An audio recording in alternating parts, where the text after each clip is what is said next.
I've known Saru Jayaraman for a long time, and she is one busy woman. Co-founder and co-director of Restaurant Opportunity Center United, director of the Food Labor Research Center at UC Berkeley, author, activist, wife, and mother.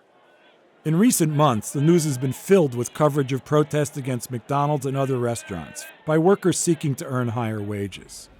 So I caught up with Saru at a local cafe in Los Angeles to discuss her perspective on the ongoing movement for change in the restaurant industry. The restaurant industry is the second largest and absolute fastest growing sector of the economy.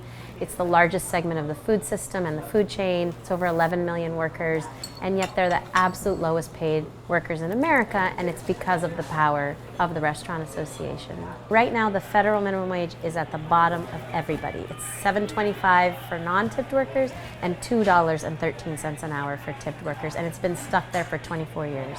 We have basically allowed the Restaurant Association in the vast majority of states to basically argue we should be the only industry on earth, because we're the only country where this happens, that doesn't have to pay its own workers. You, the customer, should pay our workers' wages for us because these workers are making their income through tips.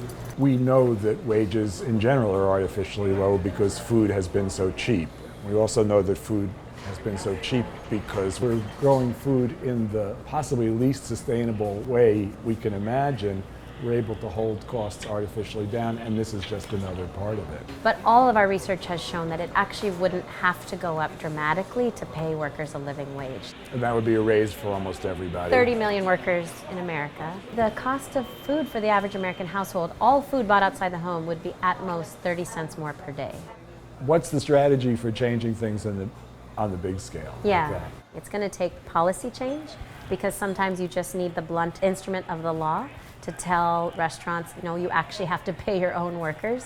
The state of California did it. 6 other states besides California have done it. There's no reason why the rest of them have eliminated the lower wage for tipped workers. This is where my dual role at UC Berkeley really comes into play. We've put out research on how much the cost of food would go up, and sexual harassment that tipped workers face. I mean, I'm going to ask a very direct question. Yeah. Is there an industry leader, someone is Darden or someone else on the verge of saying, we understand that this is correct, we want to be the right people, we want to take the lead on this? Is there someone near that place? Yes, there is. In-N-Out pays its workers really good living wages, provides health benefits, provides internal mobility, one of the best companies I've seen.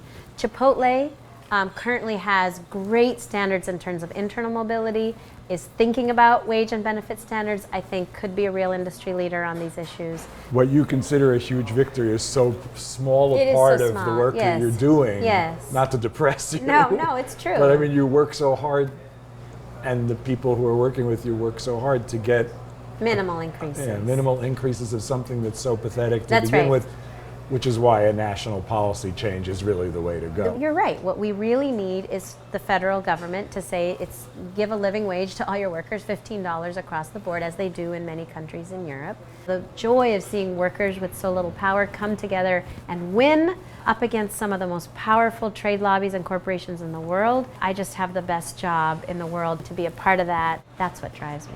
With people like Saru and many others driving change, it will be really interesting to watch how this movement continues to unfold, because the fight for wage justice is one of the most important there is right now.